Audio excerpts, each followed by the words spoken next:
Hey everyone, welcome back to the channel. In today's video, I'm going to show you how to download and install VirtualBox on your computer.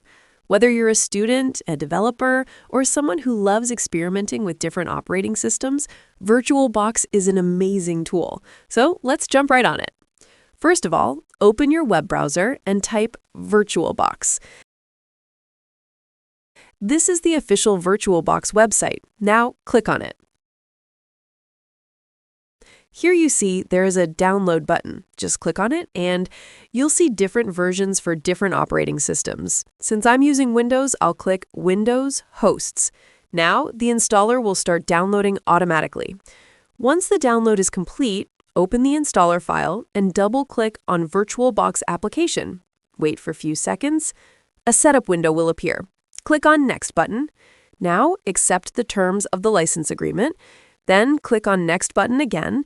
Here you can change the installation location or leave it as default. Click Next. Just avoid this warning and click on Yes button. Again, click Yes. Here, I don't want to set this application to Start menu, so I uncheck it. Then click Next again. Click Install button. Now it takes some moments for install. Wait for the installation to finish. Once done, click Finish. Now VirtualBox will automatically open. And that's it. You now have VirtualBox installed successfully. From here, you can create your virtual machines and install any operating system you want. Thanks for watching, and I'll see you in the next one.